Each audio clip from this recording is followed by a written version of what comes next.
Do you guys have a favorite bust in sports, you think, or would you need to think about it? Because I would need to. What? A what? Favorite bust in sports? What do you mean favorite bust? By the way, like, a bust is a negative thing usually.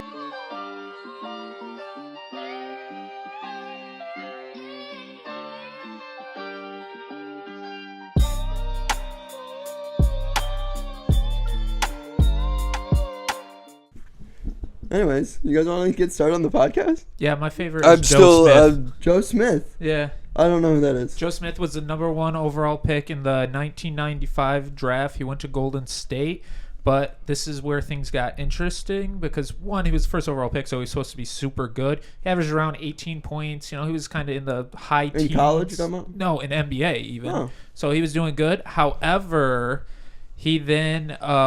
in 1999, after the season, signed a 1-year deal with the Minnesota Timberwolves for like $1.75 million, which he was... time was balling. No, right? actually, that was like... When was this, did you say? Oh, you said 95. Sorry. Well, so in 1999, this occurred. Or 99, sorry. So he was drafted in 95, so he was done with like his rookie deals and stuff like that. He hit like free agency. And everyone was expecting him to sign like with the Golden State for like 4 years, like $80 million. And instead he went to Minnesota for like $1.75 million. And they were just like, wait, what? Like, how is that happening? And what happened was he took like that minimum contract, and then Minnesota was paying him under the table to help with their cap flexibility. And then Minnesota and Joe Smith were both caught. And then how do you think you can get away with that? How have I never heard this story? Yeah, that's wild. So funny. Yeah, that's crazy. wild. So then I've never heard that. So then between 2001 and 2005, the Minnesota Timberwolves lost 4 first-round draft picks as well as a fine of $3.5 million because of this. And that ultimately affected Kevin Garnett because obviously when you can't draft a sidekick with KG for like 4 straight years and Joe Smith isn't as good as what they thought they were, paying him way under. He was just a huge bust that ultimately ruined the Minnesota franchise. That's a good one. That's wild. That's just a crazy story that I've never heard. Yeah. That's a great one. Did you just Google a big sports bust? I knew Joe Smith and I had heard the story. I just wanted to make sure I got the details correct. Yeah, I've never heard that. That's crazy. No, I've never heard that. Do you have a favorite now, Tom, that we've given some examples? Or should we get started into the pod? No, I still disagree with having a favorite bust. They're still bust. have a fundamental issue with the They're bust. I do. I don't like the concept. I refuse. You could say Anthony Bennett. He's another. I don't even know who that Anthony is. Bennett's a good one. Yeah. Don't know. He who that was is. like a true bust. I feel like basketball's full of them. Yeah. Like Which is crazy because less people are drafted. It comes with the territory. No, every round, you need to be a first-round draft pick. Every single draft has a first round. You need to be a top 5 draft pick in my mind to be a bust. Anthony Bennett was first overall. That's what I'm saying.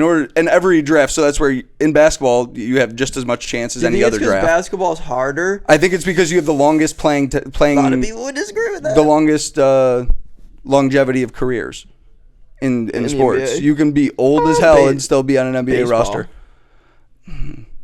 But baseball's different because there's so many different levels within that you can get shuffled around. True. And the mediocre are usually falling off. There's so many older mediocre players that they're going to cut before they're going to cut the younger guy. Yeah, but I think like the guys that like, yeah, that's fair because the guys that are still around when they're older, they can usually ball still. And I think baseball is coming to a point where we're seeing kids in high school throw low 90s. Like it's not unheard of to the point where a lot of these kids are seeing really good competition in high school, and scouts are getting to see, okay, how are they going to handle good competition? And a lot of those pitchers, when they get up to that level, are blowing their arms out. Yeah, so it's... Everyone's well, I mean, dude, you got guys throwing 98, and, like, you have harder throwers playing AA baseball than you do in the MLB. And they just don't know where it's going, so it's even more terrifying as a hitter. Yeah, right. You know, so, like, you've got that to wander through, and who knows what's going on with your mental psyche. Baseball's a fucked sport. So I feel like baseball's harder to miss on, or the guys that you don't get to see them immediately. Like the NBA, you get to see a first round draft pick play that year. And baseball, you're not expecting to see your first round draft pick for probably a handful of years, and if you forget during that time span, it's way easier to be forgotten. The contract system for rookies is so broken, dude. It's so bad. It's like 5 years you have to stay on a team. For what sport? For baseball. Baseball, like arbitration. I don't know what it all is. You can't request a trade for the first 5 years, and you have to stay on that team. That's wild. Yeah. and then you have to argue with your team how much you're worth like Yeah. the next year in arbitration, and if you disagree, you have to go to court and like Yeah. are literally like suing your team that you're playing for. Oh, yeah. Wild. It is. All right, let's get into this bad boy. Have fun cutting that around, Tom. You can just leave it all in. I don't care. That won't be hard. Welcome to Good. Talkin Athletics. I'm your host, Mike Papa, joined by my co-hosts, Joe and Tom, 2/3 of the magnificent trio that makes up MTJ. First thing we're going to do today is we're going to start off, since it's been a pretty hot topic as of late in college basketball, men's and women's. Yep. Should court storming be a thing? I think there's positives and negatives on each side of the fence. Yeah, I think it's a part of college basketball. I think it's part of the culture. Yeah. Yeah, you can't think of college basketball and not think of court storming. I think we should get into why this topic is coming up. First of all, is the Kyle Filipowski incident Yeah. Yeah. as a whole. Where And did earlier that stem in the from? Year, Did it, Caitlin Clark got? Yeah. Well, she actually leveled someone, but I would say in both of these instances, I agree that the player on the court was the one that initiated contact.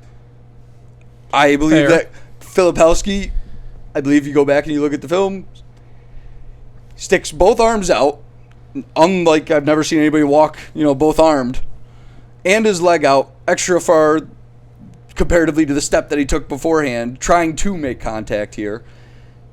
And it is like, I get it, it's a different age, where back when storming, now you have me saying it. Yeah, Storming right. the court was it, Hey, or storming you're the the one court, that did that or recording. storming the field was originated or started. Cell phones weren't a thing. Everybody was living I'm in the big on moment. Everybody was, there, and it was. I haven't seen any, video footage of any incidents happening in the Back past then, for yeah. so long, but I could get now how you just lost a big game. It's a game that you blew.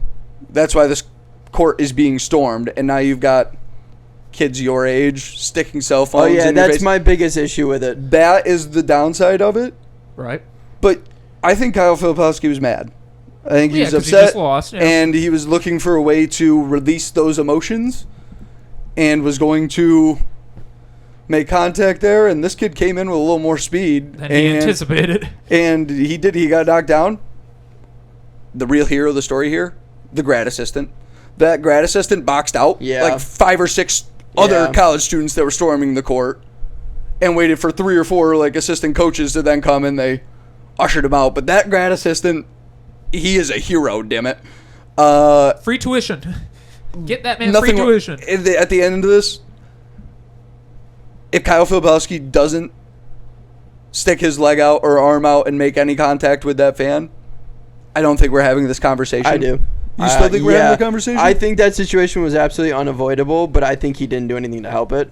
And I think a perfect example of why it was unavoidable is like immediately after they made contact, they were swarmed with, as you said, like 6 or 7 phones. Like there was a group of people whose sole purpose it was to get to him as fast as they could and get their phones in his face and try to provoke a reaction. So Right. but I do think he didn't try to help the situation. I do think there's What was that? That just made a noise. bum bum bum. Probably died. It was. Charging though. It said it was charging.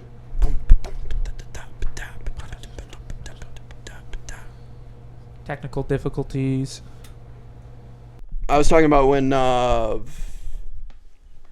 players swarming the courts with when Got it the comes to with phones. phones. Yeah, Yep. phones. Being Oh in your yeah, the faces. phone's being in your face. That does suck. I think something that I think would help this situation out a lot is if you just implemented a rule that when you court storm, just don't run.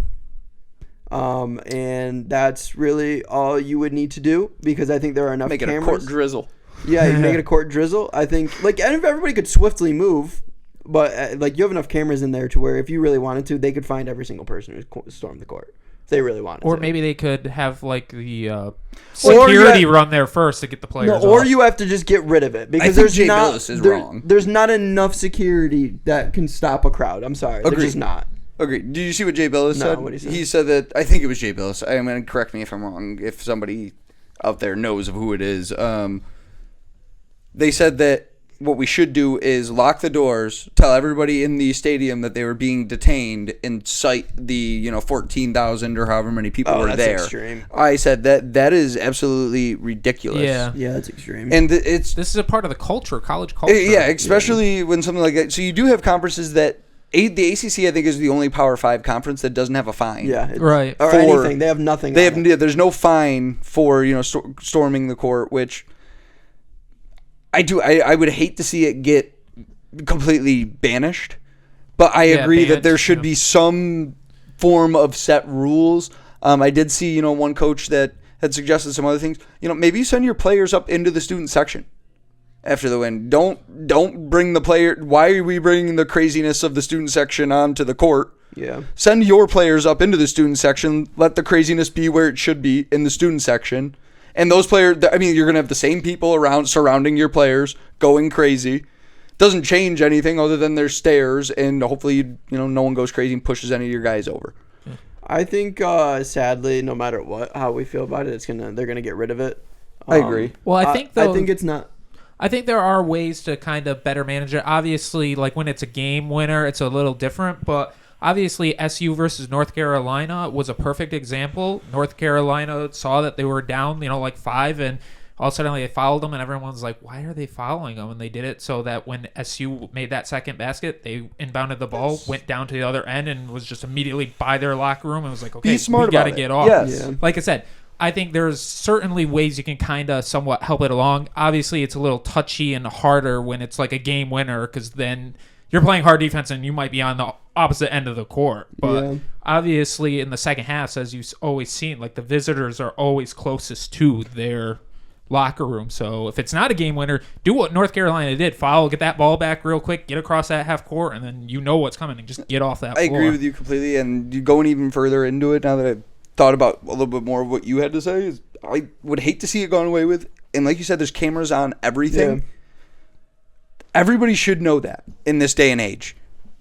Right. So If be somebody smart. is going to do something stupid, we're going to see it. Just like the Kyle Filipowski incident. You know what I mean? Like, I guarantee you, Wake Forest knows exactly who that student was that, bumped into him. And I guarantee you there were repercussions for that particular student. And it will turn into something, no doubt. But I believe the cameras should lean towards the side of letting it happen. Like, this is craziness. And it's soft in the NBA in the next level for me, which really, you see the guys that are already saying, hey, this guy said something, get him out of here. Yeah. Like, I don't want this guy watching me play. You're on the road, dude. I don't care who it is. Like, you have to deal with, you're a professional athlete. It comes with the territory. Right. Or so I thought. Yeah. But we're getting into an era where I think we're shifting. And I think that's why Mikey is right, where we'll see it. I think get rid of eventually. I think it'll go away simply because it's not a bad thing, but it's a good thing that has negative outcome, like probability, that it just seems to be increasing. Like as too of much late. risk. You know what I mean? Yeah. Well, it's yeah, too much I mean, risk then at there a certain Risk isn't- versus reward, because it really is Yes. a reward.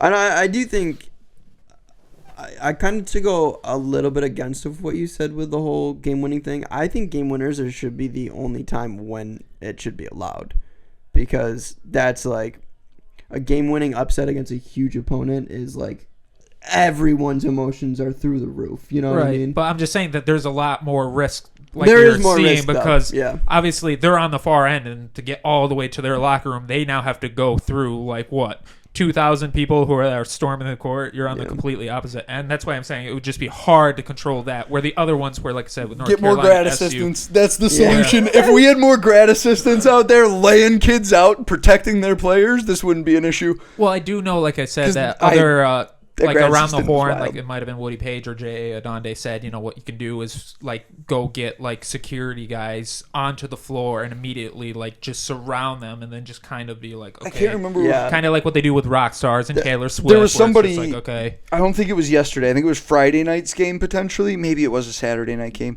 But they showed the security practicing. Like somebody leaked a video of the security practicing for the Stork Corming. Right. Or or same thing with Stork Corming is what I just said. You did the same thing I've been doing. Court storming, but that team ended up losing by I think 30. So I think it's Yeah. kind of funny to see those videos of hey, like look at them practice for when they win basically, tonight. What they could do is basically what they do for like the NFL head coaches and like Nick Saban and all that, where you saw like you have the like 2 cops there or whatever you want to call them there, or like and escorting them out instead of just being 2, like expanded to the whole team is I think what their idea was. Yeah, at the end of the day, you're still trying to keep the safety of a controlled mob, which is at a certain degree Not impossible. possible. Yeah, so at what I think they need to do is they need to be like, all right, F the safety of these people mobbing and focus everything on the players. So I think if you have, 2 or 3 cops, if you throw them down there in the last like 2 minutes of the game, that'll kind of keep the provocation down a little bit, and it also will deter anybody from going over to the player specifically. That's true. I mean, think about it. If you've got a cop there, you're not darting towards the court. But then even if the cop's like, hey, come on, guys, let's go storm it. But you're not running by the cop at the same time. So maybe that is a good idea there, where if the cop's waving you, you're like, okay, I guess I can do it. But at the same time, I really don't want to get arrested. Yeah, you're gonna be it's a lot like more on the respectful. road when you see the cop, like he's like, come on, go ahead. so I And don't you're just hate like, it. I'm Yeah, not it's like- speeding. I'm not speeding. It's like the light's red. Are you sure I should be Yeah. going? Are you sure? I know that you're conducting traffic right now, but it definitely says I shouldn't go. My ex-girlfriend This is put a me in trick. a lot of situations like these, man. I don't know about this. A lot of red lights that I've gone through these days. That's good. Yeah, so I think that would be kind of the best option is just being like, screw everything. We need to protect these players, and that's all we need to focus on. Agreed. Protecting the players is the foremost thought, but at the same time, we don't want to diminish the culture. there it is, the culture that is college basketball. So 'Cause it's a fine line to walk. And It's a lot one of of the things that make college basketball great. It is. And you can definitely find a handful of cops that will understand that. Oh, sentiment. 100%. You know what I mean? They'll go in there being like, okay, this is going to happen. Let's just try to keep it safe. Something else Agreed. we can talk about that everybody expected to happen was LeBron James scoring his 40th official point in the NBA. 40th? 40,000th. Sorry. 40,000? Yeah, 40,000th point in the NBA. Never been done before.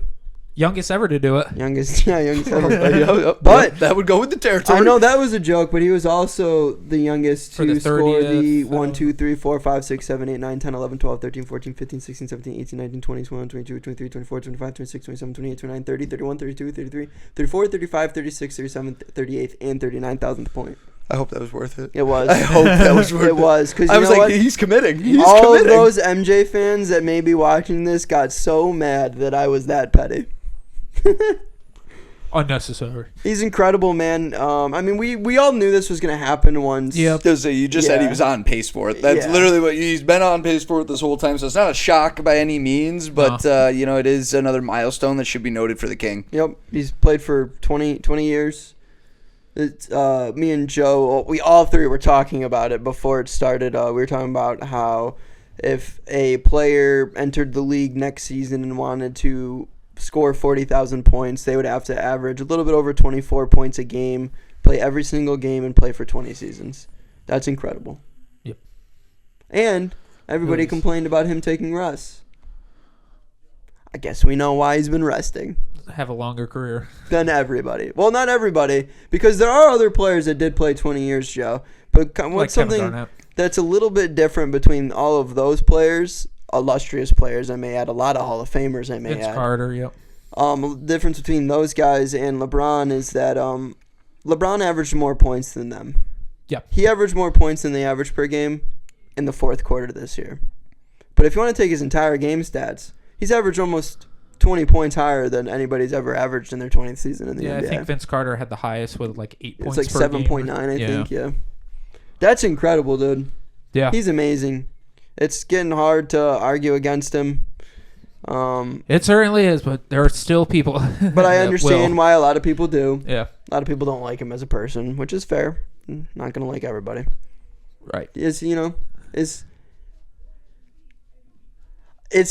kind of weird this year because we're seeing specifically in the West, we're seeing the Lakers and the Warriors not be in the upper echelon of teams and might possibly not make the playoffs. And they have the two, best players or better players, like historical players. Yeah, historically. I mean, with Steph Curry and LeBron James, obviously. Since I thought we were talking about shit. Never mind.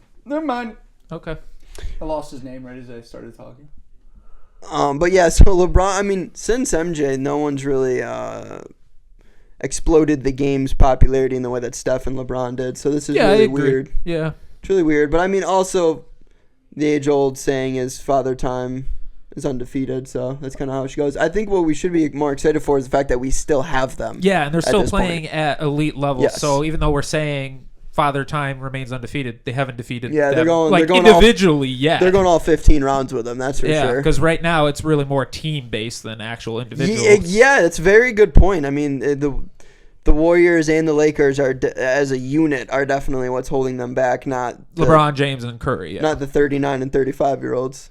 Absolutely. The Warriors just have other 30-year-olds they got to worry about. Yeah. But we'll just have to wait and see how those teams, maybe they'll have a late push. I know the Warriors of late, like we discussed last week. Yeah, 10-3 over the last 13. Yeah, they were the third best team since the All-Star break, which is obviously great. And last year we saw that with the Lakers. I mean, the Lakers were up until, most recent game, punch for punch with what the Warriors are doing this year. I mean, They were about a 500 team. I mean, granted, the Warriors have committed to figuring it out, and the Lakers said, we're going to blow this up. Yeah. But, I mean, hey, hopefully we get the same outcome. I mean, I'd be okay with the Western Conference Finals out of this team. I mean, that would be overselling it for me. But I feel like kind of get off topic.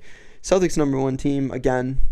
What are your thoughts? Are you a lot more confident this year? You guys seem to be – I don't know if they're more complete than last year, but your top-tier players are deeper, I would say. I would definitely think they kind of are a little more – top tier this year. I think the addition of Drew Holiday has been huge. I mean, replace that Marcus Smart plus add some offense. Absolutely, and that was the thing. As we discussed, Marcus Smart was the heart and soul of Boston, the team. So to lose him, I thought it was going to be a huge impact because we didn't know if Tatum was really ready. I mean, obviously, Tom, you've talked about Al Horford in the past, kind of trying to be the Tatum leader. Just doesn't say anything. We've known he's been ready skill wise for a while now. I feel like, but it's just he just doesn't seem to be the vocal leader of that team. Right. And I don't watch ever, but it's usually those big moments that I see where it's always somebody else on that team that seems to be stepping up and saying something or being the vocal leader. So I thought Marcus Smart leaving was going to be huge. I was very upset, but obviously, I mean, to get Kristaps Porzingis out of that deal, he's been phenomenal this year. I think better than what I expected. He's just been huge, and again, I know, Mikey, in the past, you kind of mentioned how it's kind of tough to be okay, is Kristaps Porzingis going to be the second best option? Because we saw him with the Mavericks with Luka, and we were he wasn't really put in a really good position, didn't seem to perform very well. But like I said, he's not really supposed to be the second option. Obviously Jaylen Brown's supposed to be the second option, but I like the fact, and we have seen this, that on some of the nights where Jaylen is struggling or Tatum is struggling, that he can be the second option. Because like I said, my biggest complaint always about Jaylen Brown was that, again, when Tatum doesn't have it going, you want Jaylen Brown to step up, and he doesn't seem to step up because then all of a sudden the defense kind of focuses on him because they're oh, Tatum's off tonight. We can kind of focus on Jaylen. Jaylen seems to have better nights when Tatum is going.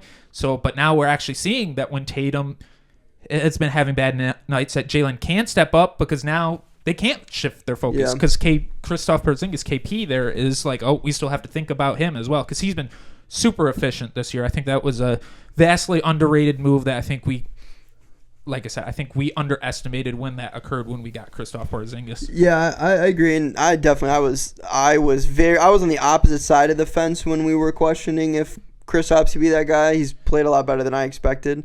He's super efficient. I can't stress that enough. Yeah, and one of our biggest critiques last year really the last handful of years, probably I would say since their first run-in with LeBron in the finals in the East, their biggest issue, in my opinion, has been they just lack somebody. They lack another offensive scorer. Right. Where when, like you said, when the big two struggle. Because with Jaylen Brown, one of his biggest complaints outside of not being able to go to the left is he really a number two? They're paying him like he's supposed to be, but a big critique was, is he?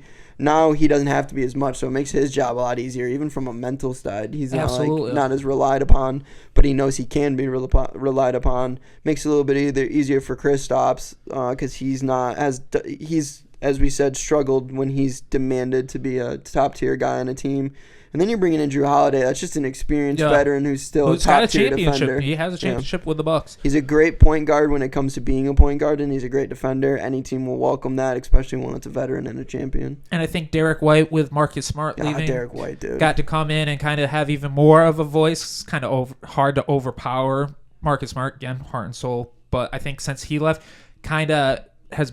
I don't want to say it's not Derek White's team. Obviously, like I said, it's Tatum's, but I think he got a little bit more of the line. Like, I can kind of speak a little more. Listen, if going on from here on out, being the best player doesn't make you a leader, and I don't ever want to say it is, because Draymond was a great example. He's never been close to being the best player on his team, but he's always been an on-the-court leader. If you're an on-the-court leader, you're an on-the-court leader. Marcus Smart's also a great example. I mean, he is pretty much the same thing as Derek White at the end of the day. You know what I mean? Statistically, absolutely. So Derek White can be that leader, and when it gets into the playoffs, you need a leader. If they still don't have one, if Derek White's that dude, then let him be that dude. Yeah. Well, like I said, I don't know if he is that dude. I think he just kind of took a little bit of the line, so it's great. He might be waiting to get the whole... He might be reeling it in, waiting for the fish to come. Obviously, I think the only thing that the Celtics have to worry about, besides health, obviously in a perfect world, the health needs to be there, is we need a little more depth, kind of looking in the buyout market. But as we all know, as soon as it makes the NBA playoffs, the bench is shortened anyway, so magically,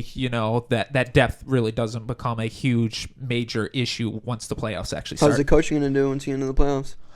Only time will tell. Smash the panic button like normal and, let all hell break loose as soon as the postseason comes around. It's the Celtic way, baby. Like I said, I like some of the hires that they got. They seem to have gotten some assistant coaches in there, like Sam Cassell, that's has had a lot of jobs as an assistant coach and had been on the Celtics back in 2008 when they won the championship. So he has a championship pedigree as well. So I thought it was great moves in the offseason for the Celtics because they really did seem to set him up with success, I believe, in my opinion, for Joe Mazzulla. Like I said, they definitely got him some experienced assistant coaches. And obviously, like I said, it was kind of like his rookie head coach year, first time ever being a head coach. So you're going to have nerves. And we had mentioned that before, that all suddenly when the playoffs occurred, which I thought was a vastly underrated thing, and which is why I brought it up last year, his assistant coaches left in the middle of the playoffs last year because they were getting job interviews for Marquette or something like that. So, but with Sam Cassell, these aren't guys that I don't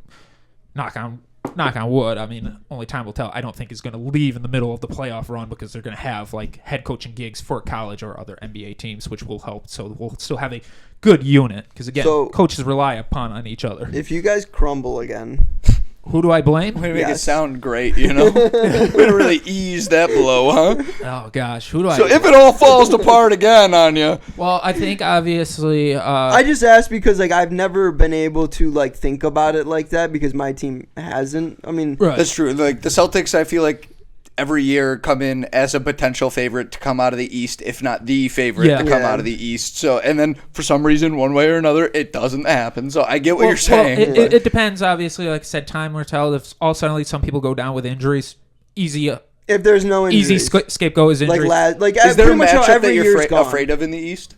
That's what I want to ask. Is there a particular matchup that you're I really think this team Bucks probably match up real well? I would say the Bucks and the Heat as always because the Heat's just always a thorn in the side. Playoff Jimmy. Because playoff Jimmy is playoff Jimmy. So if we crumble, obviously you got to look at Jason Tatum and you got to look at Jaylen Brown. I don't think it... Again, that's fair. Look at the money. Again, time will tell. Look at the money. Time will tell. Obviously, if we see meltdown on the court schematically, like I said last year when I had heated discussions, I thought we had our first talk with Joe. Don't make Joe come at you again. Yeah, right? yeah. I know you're an avid listener, friend of the show.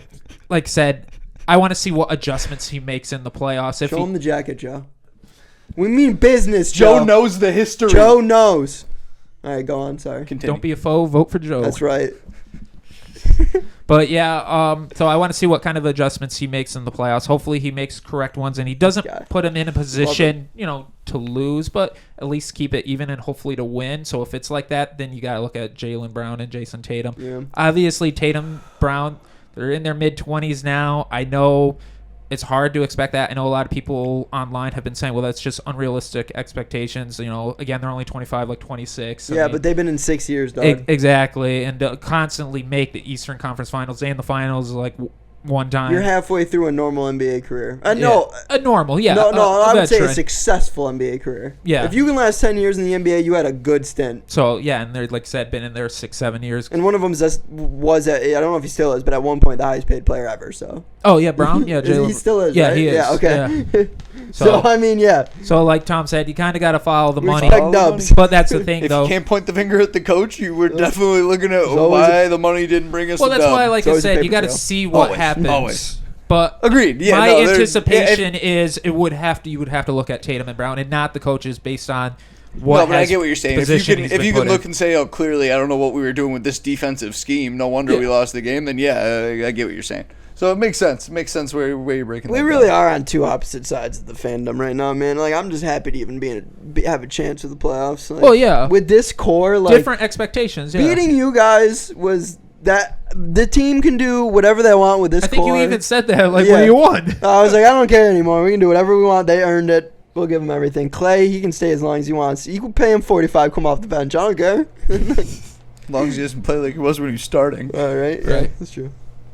But It's yeah, been tough. It's tough. but obviously Nuggets are the favorite in the West, so we'll see. Who knows? Maybe everyone will get finally what we want to see: Celtics versus Nuggets in the NBA. Something we do need to talk Finals. about, though, is the officiating in the NBA as of Ooh. late. Specifically, there was a blown call in the Pistons' next game at the end last week. And we're getting to it a little late, Yeah, but it's still a good topic and a good example nonetheless. At the end of the Knicks-Pistons game, there was a little bit of a scrum. A Knicks player dove at a Pistons player's legs, and it was clear foul, but it ended up not being called, and the Knicks got the ball off of the scrum and ended up scoring and winning. The last 3 or 4 years, it feels like the officiating for me has been really rough. And I've tried really, really hard to defend it. And right. the NBA had done things that I thought would make it better with time, but it's very clear to me that the NBA doesn't care about the public and or player perception of The refs. the referees at this point. I thought when they instilled the 2-minute drill specifically at A the 2-minute or report. 2-minute report, thank you. Specifically at the end, what the NBA would do is they would tweet a 2-minute report about all the missed calls or the calls that were right. And I was like, this is really cool. This is a good idea. Yeah, this is great. We're being what's it? Proactive, like Yeah, when people's transparent. We're being Transparent. transparent. We're allowing them to know that we And know that's all we've ever asked for things is are wrong. transparency. And then I realized that It's was not like, all that transparent. Yeah, I just realized that 2-minute report was just shouting to the void, saying, "Hey, they Oh, were yeah. wrong. Hey, You're put a right." hand up. Yeah, it was like Our this guy- fault. yeah, and there's nothing with it. And it's making it even worse now because players. It got worse with players getting fines for talking bad about the refs, but now only to it's, then find out that they were correct based on yeah, the report. and that then they now do. it's even worse because players are getting teed up for anything now. I was just saying, Yeah. They it's can't leading even- us into that. Did you guys see? And I don't know if you guys did. If you guys didn't, it's really going to be tough because I don't know anybody. Don't even remember what team the guy when was he was on. sitting down. He was sitting down. Yeah. The referee was trying to talk to him during a timeout, and he just was like, "I'm not trying to talk." Like I didn't even see him say anything. He just kind of waved him away Yeah. during a timeout and got teed up. And he and got teed up for it. Like in what world? Not during the game. Right, yeah, 'cause you're going to commercial Can I break, not or- take my seat during a timeout and get away from and talk to my team, which Yeah, is what the like- timeout's for. Yeah, it's If you want to talk to anybody, talk to my coach. it's I don't I Yeah, I that's what don't the coach is for. yeah. He always says, "I fight the refs." Yeah. I don't understand that at all. And at what point do we just look at soccer and say, hey, the one thing that they've got going on right is their review system where the referee gets to talk to somebody else outside of the arena that isn't impacted by, the crowd noise, the emotion, momentum or anything like that, and is looking at it, breaking it down for him, saying what they see. And there have been situations where I've seen where the referee's like, I'm gonna let that go. I've let it go all game, Yeah. and the VAR, hey, it's your call. I'm breaking it down for you how we're seeing it, Right. looking at the rule book with it. Right. And there needs to be that, and that's all we want is to be able to hear that conversation of, hey, I've been letting that go all night.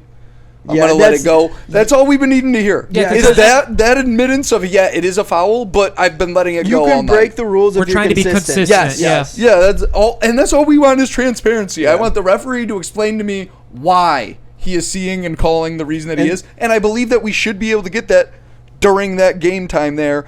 I don't know. Instead it's tough. of the 2-minute report. But that's where I don't know. They just need to be becomes held really, accountable. It becomes really tough though, because it sounds like there wasn't no foul means no whistle, right? So Right. you can't really take a free whistle and be like, we want to look at that and check for review and call the fast break. Yeah, dead. because they have challenge you plays as you well. could. It's like, do you go back? How far do you do what hockey does? Like when hockey, You if would a set a goal is time. reviewed, and if so, say a goal was counted no goal live on the ice, and you know how there's metal in the back of the nets, and it's later found out that the puck hit the back and then shot back out. Okay. They will immediately whistle down to the referees to blow the whistle. They blow the whistle. We go back, put how much time up on there. Yeah. Anything that happened in between never happened, and we play it from that point in time. Basketball is so different to me. They said they do that. Is though. that how they would do it? Yeah, they set time on the clock. Well, a great example was Like I just don't know how far back it you'd be depends willing on to the go. situation. Because Yeah. with basketball, it's so fat. Like that's the question, and I think that kind of goes up to. it the feels weird when it referees. happens in a hockey game. Like I've only seen it happen a handful of times, and I'd rather it happen than No, not it happen happens than a a lot in goal be basketball, discounted. actually. You know what I mean? It happens a lot in basketball. It happens just as much in basketball as I would say as it happens in the NFL. And I'm talking bigger than just like, hey, we're gonna add. Like the most that I've seen, like, Is like of them add go in back point. is like, oh yeah, hey, the ball went through. We're gonna go back to make sure we've got the right time on the clock. So we're gonna add on Or 3 like seconds. someone's Not- foot's never, on the line Yeah, where it's it's never. just like, I've, oh, that was a I've 3. never I thought his seen- foot was on the line. It And wasn't. another example. It's going to college basketball, but the goaltending call against Louisville at home. Okay. Do you remember the Yeah. one that I'm talking about? Syracuse. Yeah. Where I to this day still don't believe that it was a goaltend. I don't But either. because the play carried out the way that it Malik did, Brown was and Malik guaranteed a Brown bucket. was guaranteed the Yep. bucket there, Yeah. I think they counted it, They let it kind of play just out. like, yeah, it's Yeah. goaltending. I agree. So it's one of those situations where I don't think you can go back and say, hey, we're going to, start play up with Malik Brown having the ball there and his hands under the rim, nobody around him. And No, because That's actually a great example. so They like, would've we couldn't go brought back and it do to the that, so out of we're just going to bounds, make yeah. the call is what Yeah. it is. If you explain that to us, the reason being why it is what it is, I'm sure but everybody they is didn't like, explain okay. that. But it's one of those situations where I need the at least explanation to why we're doing what we're doing and why it is in the best interest of fairness as a referee's That's perspective. a great you know what I example, mean? actually, that you brought that So up. it's those situations where you can't I- go back in time and like I haven't seen it in Can I give you basketball an where they example have. of what you can do to Yeah. fix it in that situation? It's really weird because it Makeup actually calls. it stays. Is that with what the makeup call? It Oh. stays with Syracuse. So like Right. a week later, I was running the audio board for our women's game, and with less than a second left, Shout out SU women, they're pretty good. they are very good. And with less than like a second left, somebody got fouled under the basket that put Syracuse women's into the bonus, but there was no chance of her getting having time to score a bucket. But because there was a foul and because it put them into the bonus, they put 0.1 seconds on the clock. Because although there was no chance of her to get a bucket, they didn't want there to be a chance of anybody to score an actual bucket. But because they were fouled to put in the bonus, she had to shoot free throws. Gotcha. Even though the game technically expired by the time everything Gotcha. the dust settled. So I guess that's what you could do. And they did explain that. They were like, there's no time for anybody to score, but because they're in the bonus, they have to shoot free throws. So we're putting 0.1 on the clock. But they were transparent about it. They were like, this is what we need That's to do. all. That's Yeah. all I have ever asked for out of an officiating staff, no matter what the sport is, regardless. I think when it comes to the NBA specifically, we just need to start fining the referees and making it known that they're fined. are If they we're gonna, unionized? Right. Do you know? they gotta be. And Yeah, that's where I think that's where it gets tough and all. Like I know the NFL one is unionized. I'm pretty sure baseball's unionized NBA is because that's the only reason Angel Hernandez has still had a job. I think he got fired though recently. Well, I think what they should do is have the Didn't they say he refs was go never to gonna the get a job podium. in baseball? In baseball, yeah. What were you saying? I think the refs should be like the players, because obviously there's 3 officials. I think one of those officials every night should go to the podium and answer some questions. True. Yeah, that's a good point. That I agree Or with. I Because that 2-minute I mean, the report 2-minute is not report- those refs. Yeah. It's the NBA saying by the book. No, and the So, media like you has said, questions. The transparency is, like you said, where sometimes they'll be like, yeah, I know by the book, there's no hand checking, but, it's LeBron James. He was driving by him, and he kind of somewhat touched his hip. And I'm honestly, doing that all night. They don't even need to address the media. You could just put him in a room with one other guy, and he can just run them through the big plays of the game. And be like, this is why I called this. This is why I called that. That's why I called that. Like, have that guy go talk to the media, get a general consensus Not of even that. Well, I Just think say, they the plays that we do want to but they know. don't really release it. That's what I'm saying. If they just release Release the video, that, yeah. I'd be cool with that. That's all we want. Like, Like I you love said, the consistency. we've talked about it so many times in different episodes, but like the XFL system, the soccer system, you have communication with somebody else who is going back and looking at the video Or for you. It's not you getting the opportunity to double down on, nope, A mistake, I saw yeah. it right. I'm a genius. We're going with what I said. And if we're going to keep handing texts out like candy, Yeah. dip into the soccer rule, get a speaking captain for every basketball team in the NBA, and allow them a little bit more room to talk. But the issue, they'll still get teed up for passing them the ball. Like, you see those ones, where they... Yeah. Like, it's just, if That's a what I'm referee's saying. having a Like, bad if you night, have they're a having speaking bad night. captain, at least like Yes. it'll be known between all the refs and the players that he's going to be able to say a little bit more within reason. Because that's how a speaking captain in soccer Yes. works. Like In hockey, when the I same was way. when I was a captain, I'd get in arguments with refs all the time. But they knew that I was not arguing because they were wrong. I'm arguing because I want to understand what's going on. Like, we would get in a heated debate, and then after I'd be like, all right, now I know what's going on. And then I would walk away and we'd be good. But they never once thought about pulling a card on me because they know that I'm trying to figure out what's going on so my team knows. You know? Well, dude, and they weren't going to do that to the team. No, I got They no. were- the team was handicapped enough as it is. A Yeah. card wasn't doing shit. Every year I led our team in yellow cards. Come on now. Insane. I got a red card my senior year too. Proud of you. I said, what the hell, sir, to a ref, and he gave me a red card. And I even went, out of everything I did, that's what you gave me the red card for? Yeah. Listen, there was a list here, Yeah. brother, and you didn't choose one of the I best just options. destroyed that kid like 3 minutes ago. You're ruining my street cred here. At least throw me out for being physical. You know what? Hold me back. Someone hold me back. Hold me back. Hold me back. Oh, man. that's It's funny. it's tough to be a ref right now. It's tough to be a ref. Yeah, because of technology, instant replay, reports. Yeah. There's just a long list, and they are humans, and human error is going to occur. But we just want to know. Yeah, that's what we need, transparency. We get people are going to be wrong. People are wrong all the time.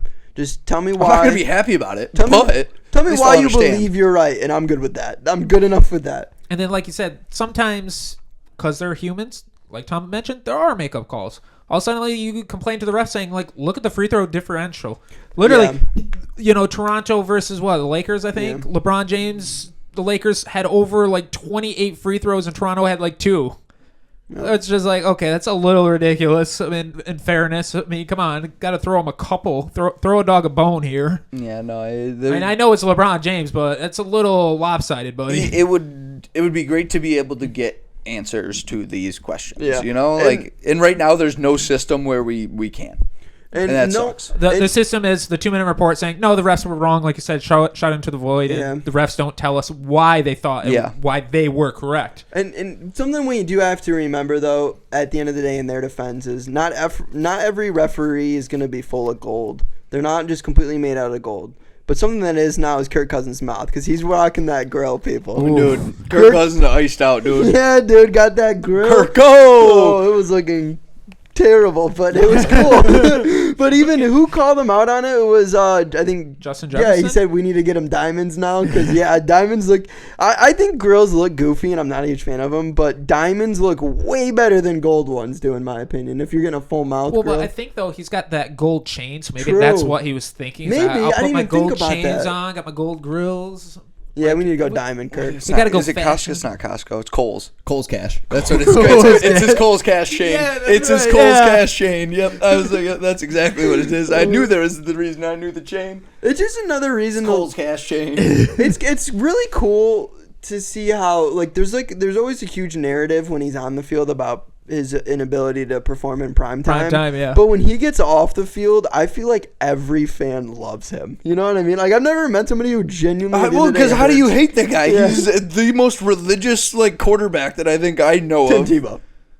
The most man's a religious, pastor. talented, good quarterback that I That's know. currently in the league. Yeah, the most religious, good quarterback that I know of in the NFL history, and I'm sure there were some others. Listen, but- outside of Eli Manning, Tim Tebow has as many playoff wins as any other quarterback in the Giants in the last 25 years. Okay? Honestly, I'm behind anybody that is bringing back the cargo pants initiative. You know, I am really full on cargo, not the chinos, Dude, the cargo. they're shorts that have room for What do you- everything I could possibly want. What am I supposed to hate? Just And they go because with there's every room- single top I have. Just because there's room doesn't mean you're gonna use it.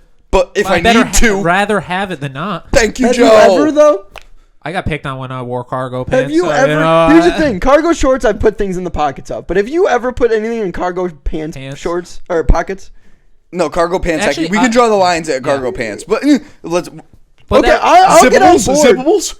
oh, the zip one when Zippables? they Is that what become, zippables? You drawing me back in? The Listen, although I'm the against, cargo pants, like that zippables. become shorts. Yes, yeah. although I'm against cargo pants, I don't know how we got did here, but I not love it. enjoy idly standing by as I watch cargo shorts get absolutely dragged through the mud. I'm still a fan of cargo shorts. I don't wear them because they're not in anymore. Well, because but I was you're always a fan. single male with hope out there. You know, there's no chance of getting a Yeah. female out there. Like, I still try to wear cargo pants, and Kelsey won't Yeah, let me. you can do it. I'm screwed. But here's the thing: like you've already got one, though. You know. No, I gotta exactly. look That's why I nice. try to wear them. I gotta take a look under the hood. and, like, No, fix that's it what I'm and saying. maintenance. That's what I'm saying. Yeah. Like, she won't let me, but I still try, and like that's the only reason I try is You because think I she'd let have a you get away fiance. with cargo shorts? No, that's what Not at I all? try to wear them. Okay, This here's shit the does not let me. explains Here's the a thing, lot. though. What if just like They disappeared. Actually, I think I got donated. Here's the thing you should do. You should pretend to get a fake argument with Kelsey about wearing cargo shorts and like make it so she finally allows you to wear them. But then once you get in the car when she's not paying attention, put the legs on. What? It's cold in You here. said no cargo shorts, man. It was cold in here. Yeah, that was a thing back in college. I would put stuff in the cargo like pants. Really? Yeah. Cargo pants too? Yes, because that was the thing. I would have my cell pants. phone wallet. See, that's the thing, yeah. keys Yeah, no, Up here, That's and then I definitely would rare. bring my own alcohol to parties, and they would just be right in those little Joe's side rocking pockets. cargo pants to parties. I love He it. needs a cargo pocket so he can double fist the drinks. Yeah. I respect See, it. that makes sense. I would have Fireball on this side, and I had a Powerade bottle that was Jack and Coke. hydration. Joe would look at all these losers with backpacks on and be like, "You morons! You can forget morons. that. I don't wanna come Cargo back here pants. tomorrow." Cargo Like pants. Mary Poppins pulling the alcohol on. I got Jack. I got. It's basically a party trick, you know, the handkerchief that comes out of the hat. It's like that with liquor, And I'm just tell- coming out of the cargo I pants. tell you what, Jack and Just shooter Coke after does shooter. look like purple Powerade if you don't look too careful. That's fair. Jack does? Yeah, Jack and Coke, like in That's a Powerade fair. bottle, it like looks purplish if you don't go right up to it and put it on the light. People afar will be like, "Oh, you just I got don't know. purple Every Powerade." time I see anybody with purple Powerade, I always get as close as I can to see it. Yeah, absolutely. So just to make sure. That's what the color was in the Super Bowl that was dumped on Andy Reid. You know, Kirk. We were talking about Kirk being able to get iced out, but a lot of people Grilled out. no iced out. A lot of people who can't get iced out, or actually have been getting iced out, in the exact opposite way. Running backs around the league. We talked about this going into last offseason, coming into the last regular season. The market during the offseason took, wow, how many times are you going to say season, Mike? Pull it together. The market took a real big hit. A lot of running backs thought that they were about to get paid, Wrong. and they just didn't. And then when they finally did, it wasn't nearly as much, kind of like Dalvin Cook is a Yeah. great example. Didn't get nearly as much as he expected. And Saquon then, Barkley, who's a free agent again yep. now. And Well, then I a lot of those guys didn't get playing time. Saquon, he If did. you want to look but at a lot of those opposite other ends of the guys- spectrum, I think you look at Jonathan Taylor. Who he got paid. He got but Miami got paid. And It then- wasn't what he was holding out for, Right. and we saw why. It's because the other half of that paycheck Yep. that he was wanting went to the other running back that they have that proved himself when Jonathan Taylor's holding out.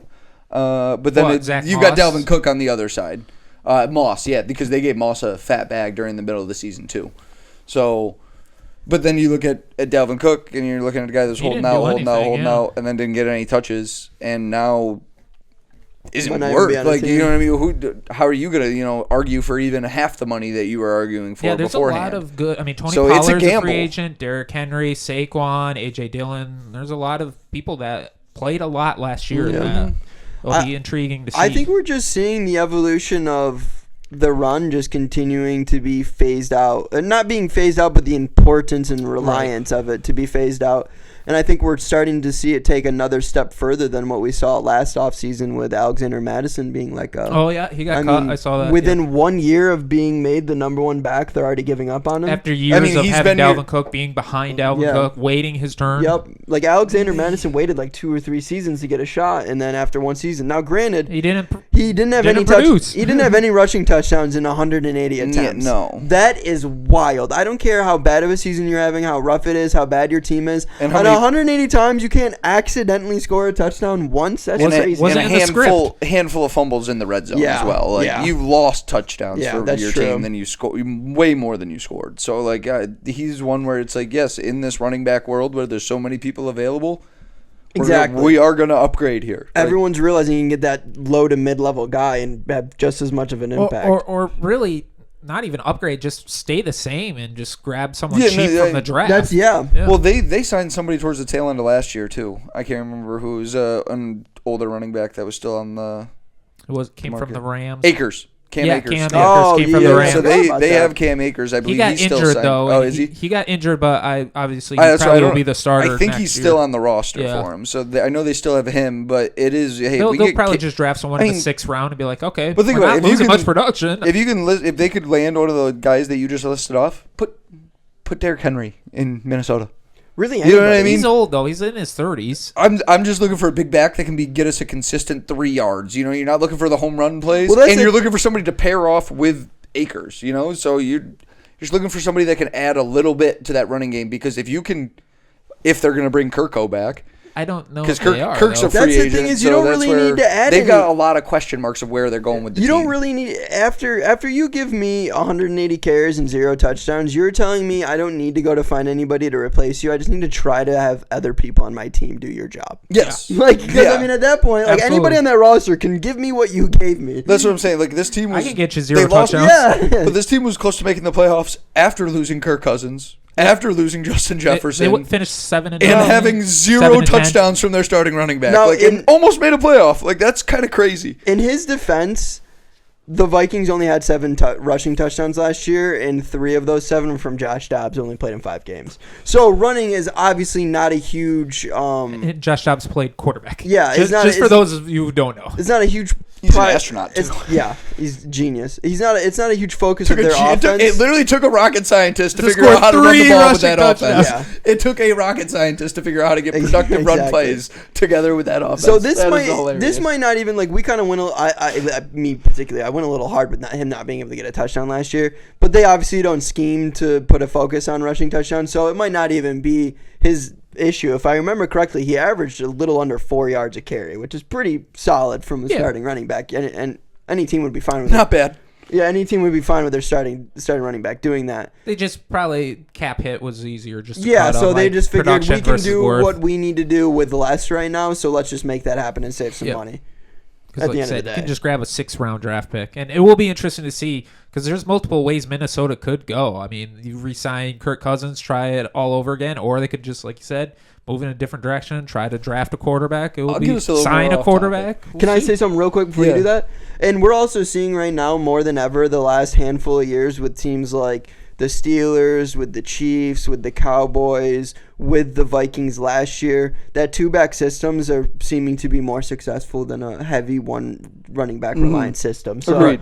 If he proved he's not a number one in a quality way of doing better than what Dalvin did last year, so might as well just stick to 2, get rid of him, try out the next guys. If you're the Vikings, okay, how much decision-making power, or do you even go to Justin Jefferson and ask him where he wants to go with this decision? Like, because I don't know how many years he's got coming up on his contract. Because did they sign him to a big one? They just paid him, right? Yeah, I was saying they just paid him to a pretty long one. So he's your guy. You know what I mean? So do you go to him and ask him his opinions on Kirk? Like for the quarterback position at the very least, that's the guy that he's going to be working hand in hand with, and he's your franchise dude.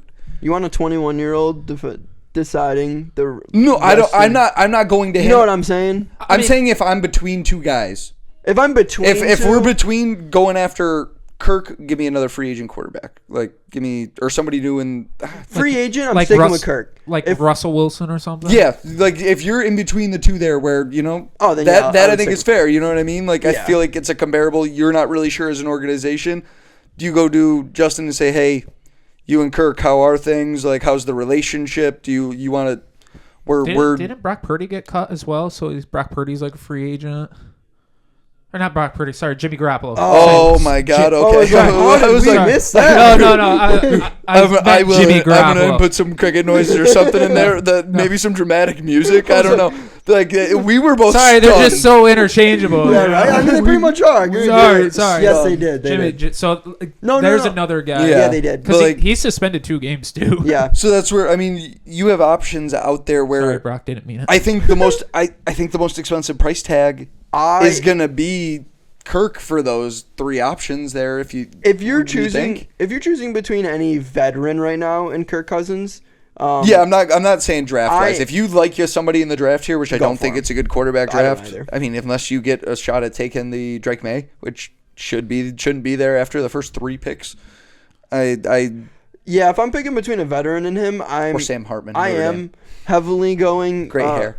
I'm heavily taking what Jefferson says into my account because, in my opinion, I would say every single game I watched them win last year, which was only Justin a few. Jefferson has 8 90 receptions, $150 in the last 4 minutes. Yeah. Yeah, because Kirk Cousins is like, screw it, let's just see what The we game can do. plan's over. JJ, go deep. And it's just Yeah. like catch. And if I'm Justin Jefferson, I love that. So yeah, and if I'm the team when everything else fails and then Jefferson and Kirk Cousins decide they're just going to play catch for the next 4 minutes and we win because of it, yeah, I would rather that. I don't think there's a huge upside in any free agent quarterback right now. Most of them are older Oh yeah. or they need to absolutely. prove it.